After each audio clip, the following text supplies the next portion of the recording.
Drew Liskey here with Orion Outdoors Company, and as promised, we're going to bring you our top 10 guns of 2024.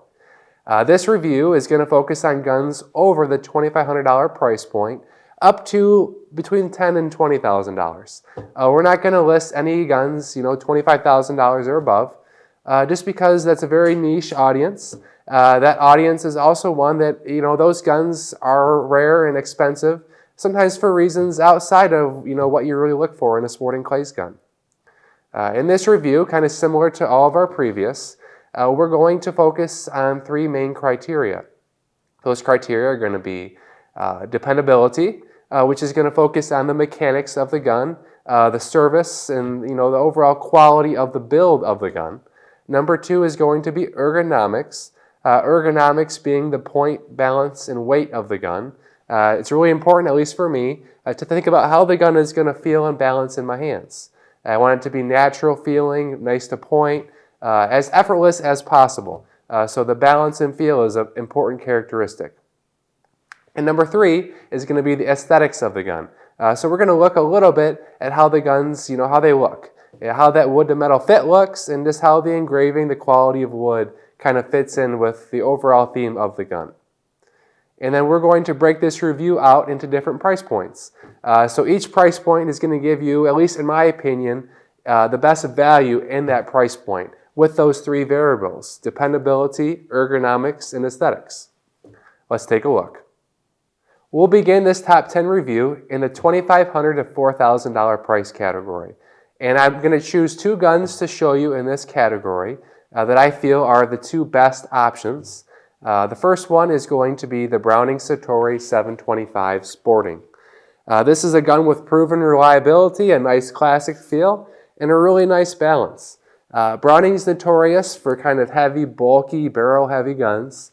When it comes to their lineup of shotguns, this is really the first one that does not have those characteristics. The 725 has a nice balance, nice feel. It comes up just really nice, especially in my opinion for a Browning. The closest other Browning to the 725 would be like the B15, which is coming out of the Belgium custom shop. It really balances and points nicely, but at a way higher price point. At the $3,000 or so MSRP, the Citori 725, in my opinion, is the first Citori that you would really want in a clays gun. The gun provides a lot of nice accessories. You get some adjustable trigger shoes, which allow you to change this trigger blade to kind of accommodate your unique finger dynamics.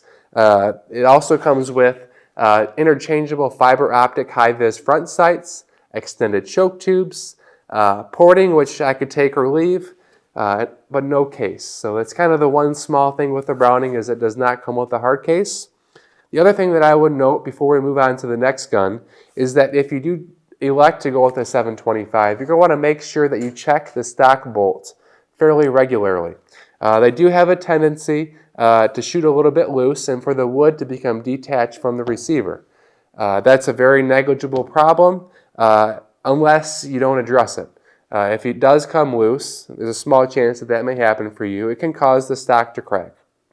So just, the 725, a great gun. Just make sure you're always checking your stock when you're cleaning, disassembling, assembling your gun. Make sure that it's a nice snug fit. The second gun in that $2,500 to $4,000 price point that I'm going to look at is the Fabarm Elos N2 RS Sporting. Kind of a handful of a name for a shotgun. RS, they say, stands for Racing Sport. They just kind of took the Fabarm Elos N2 and optimized it for the real dedicated high-volume clay target shooter. So what does that mean? It means that they added a little bit of weight to the gun, but in particular spots, so that it recoils less and has a little bit better balance. Those spots being a little bit in the forend, a little bit in the stock. And I believe they also changed a little bit when it comes to the ventilation of the barrels. So they may have just slightly tweaked the barrel weight to also optimize the balance and feel. Now this one I have in my hand is actually left-handed, and it just comes up really nice. Though it's heavier than the original, you may think that I just said good things about the 725 being lightweight, not being bulky, and now he's got a gun in his hands that is intentionally a little bit heavier. It's still in the 8-pound price or 8-pound weight category, so it's not a heavy gun. They just took a really light gun and made it a little bit heavier.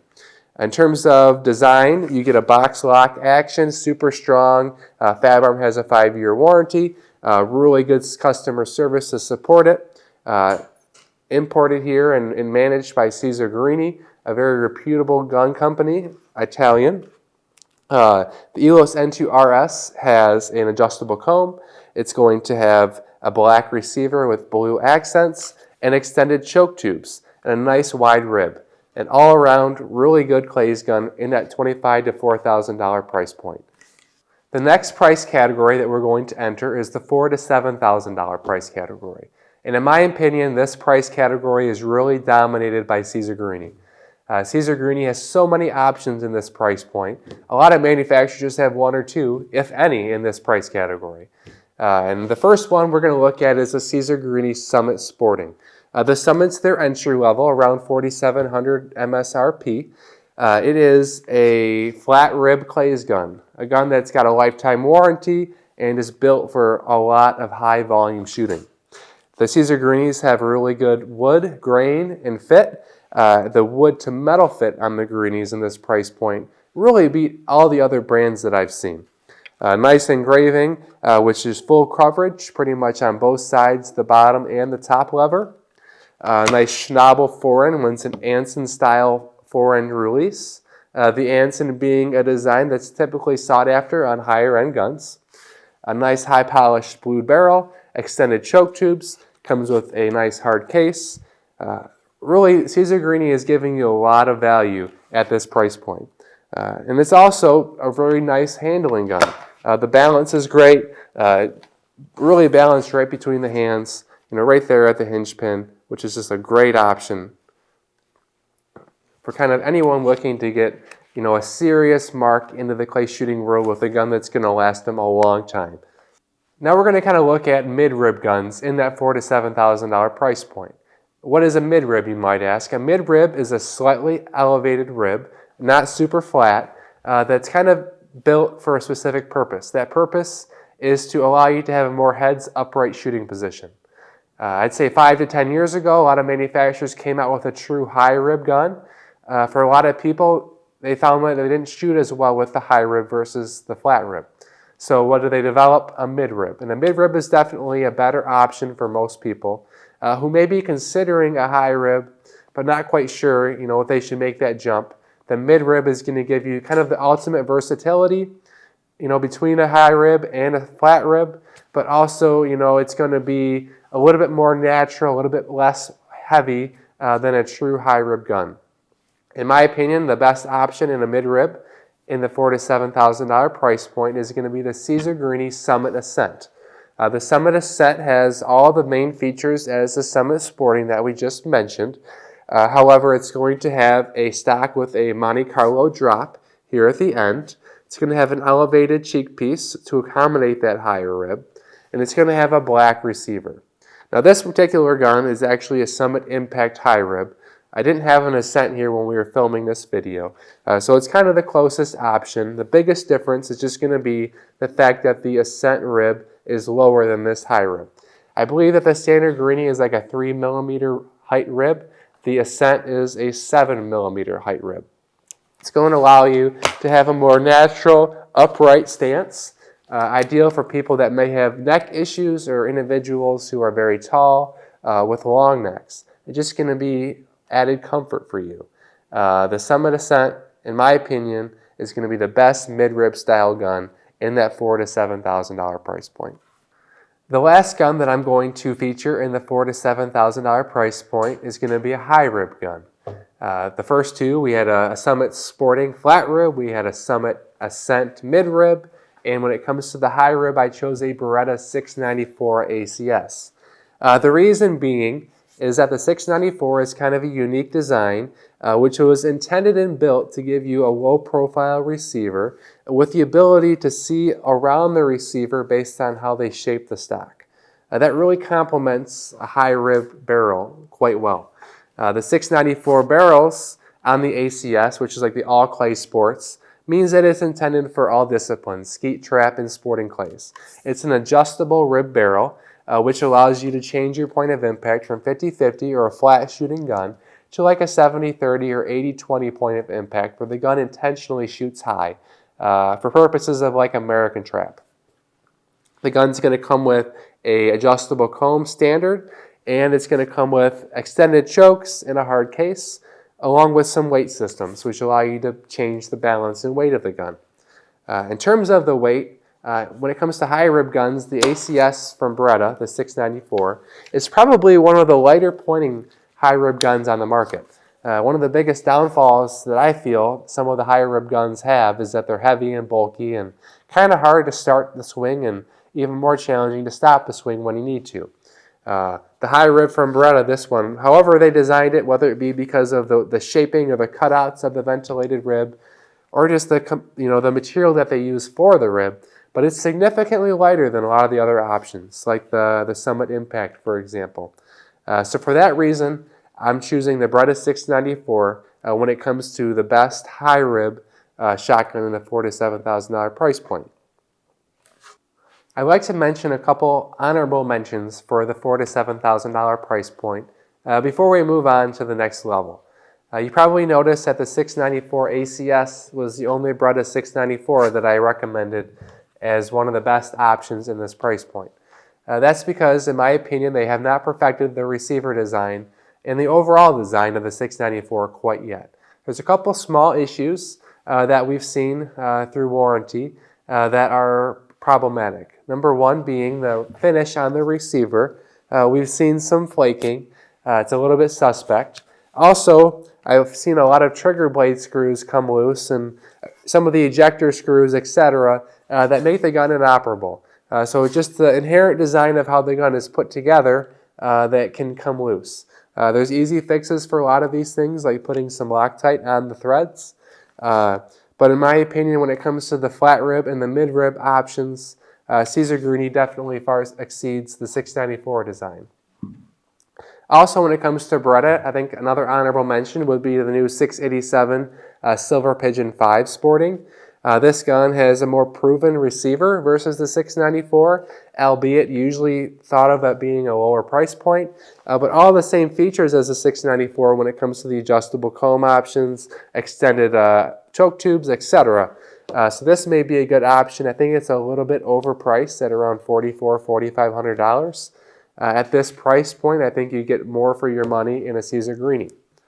Also, when it comes to just speaking about Beretta as a whole, their customer service is a little bit lacking ever since COVID. You're looking at 3 to 6 month turnaround time for warranty work on a Beretta, whereas a manufacturer like Guerini, you're going to get your gun back in 2, max 4 weeks. So those things considered, those are kind of why my preference is the Guerini in the $4,000 to $7,000 price point. Now let's move on to the next category. Now we're going to enter to $7,000 to $10,000 price point, and I've chosen 2 guns to show you that I think represent the best value amongst that category. The first one is going to be the Rizzini BR460. This is a box lock style gun, a super strong built gun. I mean, the receiver thickness is probably thicker than most options out there. It's going to have some of the best barrel technology in this price point, nice wood, nice finishes as a whole. It also has a really cool feature that it has a dropout trigger assembly, which is a feature that's not really typically found in guns under $10,000.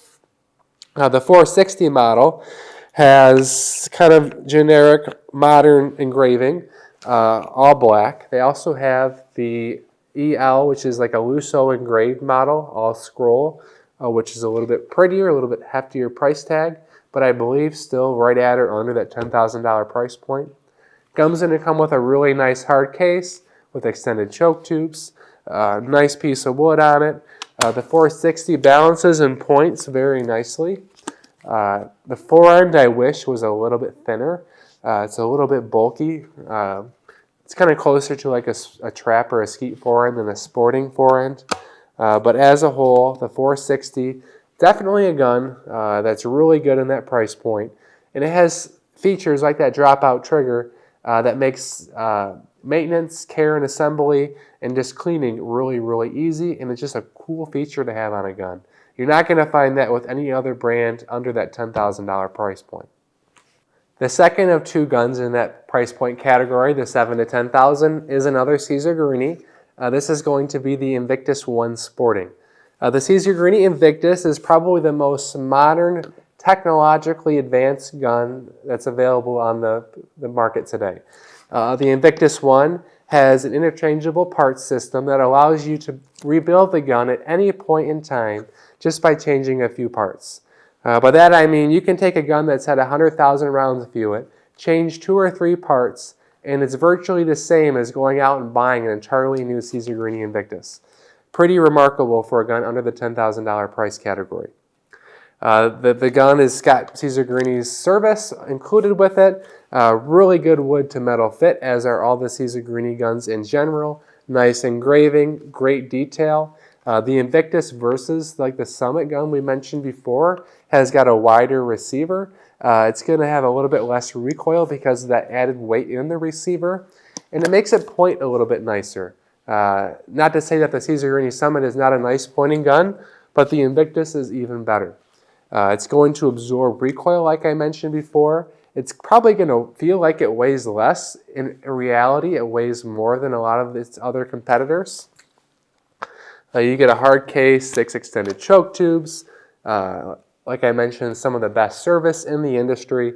One other unique feature that I like to mention on the Invictus is it has a fore-end tension screw in the fore-end that allows you to change how hard or easy it is to open the action at any point in time. So as the gun's brand new, it's probably stiff. You can reduce it to open it up nice and easy. As the gun wears in a little bit, you can tighten that screw, and then it'll tighten the action itself. Really, really ingenious idea by Giorgio Guerini. Awesome value. You know, under that $10,000 price point, in my opinion, this gun, it definitely performs, definitely mechanically just as strong or better than all of the other guns out there. You think that there'd be a lot of options in the $7,000 to $10,000 price point. I mean, it's a lot of money, but I only have one honorable mention for you in that price category, and that's going to be the Blaser F3. The only reason that it really didn't make our list of being the best options in that price category is because the Blaser just tends not to fit that many people. By that I mean the standard stock dimensions usually cause problems where people feel like it's too much recoil. It's a relatively lightweight gun, so when that lightweight attribute is paired with an ill-fitting stock, it can cause a lot of recoil sensitivity. It's a sad thing to say because it really is a beautiful gun. They make royally great pieces of wood. The Striker Fire hammers are super crisp and probably the best trigger in the industry. The modularity of the gun is really nice, where you can swap on different barrels, different receivers, and different stocks without the use of a gunsmith. But just the fact that it recoils quite a bit, and I think that's really because of the stock dimensions, are the only reason why the Blaser F3 did not make my top 2 lists for that price category. Now we've entered the last price category of our top 10 reviews of 2024. This is going to be the $10,000 and above price point. And like I mentioned in the beginning, I'm not really looking at guns that are $20,000 or above. Those guns, though very beautiful and mainly expensive for their rare hand workmanship and collectability, usually are not even the best guns for sporting clays, in that they may not be the most reliable guns or the most functional guns. The first one that I'm going to talk about is a gun that I unfortunately don't have here to show you, but that's the Beretta DT11. The Beretta DT11 is kind of the entry mark on Beretta's premium line of guns. It's a very solid, well-built gun with a very robust action. It has a side-locking top lever which keeps the barrel monoblock attached to the receiver, which is just a really super durable design. The receiver itself is pretty hefty, pretty robust, which means that the gun has very little felt recoil. One downside to that is, though it is in the receiver, the gun's a little bit bulkier, a little bit wider, which means that it's going to point and handle a little bit differently. So when it comes to having a gun that points and balances like a Beretta, and you want a nice DT11 style gun, I think that the Beretta DT11 is going to be your best option when it comes to kind of having a Beretta-esque style feel and pointing gun. There's really not much to be said negative about it, except I'm not super preferential to its balance. I like a little bit of a smoother, faster pointing gun with a little bit lower receiver surface area. That being said, the DT11's got great wood to metal fit. It's going to have great wood grain compared to some of the other options out there. The Stellium Plus barrels, the choke tubes, the hard case, the accessories, all super good at that $10,000 price point. The next gun we're going to look at is the Kemen KM4 Sporting, a relatively new gun to the American market. These have been around since the 1990s. They're made in Spain, but it wasn't until recently that they've been imported into the United States with some new changes to accommodate the preferences and styles of the American shooter. The Kemen is another box lock style gun, very much a handmade gun. And what makes it, in my opinion, really, really nice is the fact that they use very focused attention to detail in making the gun. That starts with the types of steel that they use, which are superior to the types of steel that you're going to find in some of the other brands, i.e. Perazzi and some of the other options in that Perazzi-esque style gun. And the ways that they attach like the ribs to the gun, the metallurgy, so to speak, is superior. They use induction high temper brazing, so the ribs on the Kemen are not going to come detached. Its gun itself has a lifetime warranty. A really, really durable gun, and in my opinion, a really, really ergonomically nice pointing gun. The way they designed it means that it's going to have very, very minimal recoil, but a very, very light feel in your hands. It's going to be a nice natural pointing gun, a great gun in a $10,000 price point. If you have not tried one recently, I really would recommend you try to get your hands on a demo and to see for yourself the way that the gun points and shoots. The last gun that I'd like to show you, and it's last for no particular reason, is going to be the Kolar Max Lite Sporting. The Kolar is made in Racine, Wisconsin. It's an American-made gun, which is kind of a unique characteristic. The wood-to-metal fit of the Kolar is really nice. They're available in flat rib and in high rib options, this one being a higher rib. What they're notorious for is building a very, very strong, well-built gun. The older models, 1990s or so, were known for being really heavy, like a boat anchor, for example. The new Max Lite, and new as the last 5 to 10 years, is a very well-balanced gun. A nice pointing gun. It's kind of a blend of like a Krieghoff and a Perazzi to some aspects. I can't say enough about the receiver itself. It's a very, very strong receiver made from a solid block of steel, as are most of the parts in the gun. As a whole, the Kolar, you get a lot of accessories. You get titanium extended choke tubes. It also has a dropout trigger group. Of some of the guns that I've mentioned, I'd say that the Kolar may be one of the easier ones to maintain. Most of the parts that would require to be changed are super easy to change.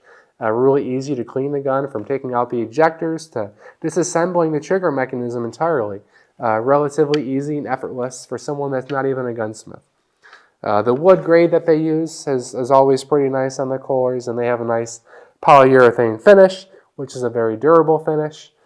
I do have a couple honorable mentions in the $10,000 price category. They're going to be the Krieghoff K80 and the Perazzi High-Tech.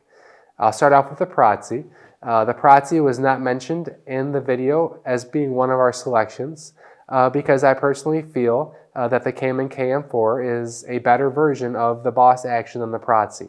The steel that's used, the fact that the Kemen has a lifetime warranty, the fact that the Kemen has techniques for attaching their ribs that are of better longevity than the Perazzi, in my opinion, is a reason to include the Kemen and to keep the Perazzi as an honorable mention. When it comes to the Krieghoff, in my opinion, the Krieghoff is a great built gun. It's based off of the Remington 3200, which is not necessarily known for being, the best mechanical design. That's not to say that the Krieghoff is not a good gun. It's mechanically typically works really well. It's just very complicated and does require quite a bit of service. Fortunately for Krieghoff owners, Krieghoff service is pretty available and, honestly speaking, a very good company. The type of service, the way that they interact with customers is very, very positive from my experience. And that's a wrap on our review of the top 10 sporting guns of 2024. This time of the year, the top 10 videos are always a really fun one for us to produce. And we take a lot of feedback from people like you in kind of determining what the best guns are to include. So if you have any comments in regards to the guns that we included, or maybe some suggestions on ones that we should look into for next year, please let us know in the comments for this video. We'd also appreciate it if you took the time to like and subscribe to the Orion Outdoors Company channel. It lets us and YouTube know that you like seeing our content and helps us to expand our horizons and broaden the community that is Orion Outdoors Company. Thank you very much and have a great day.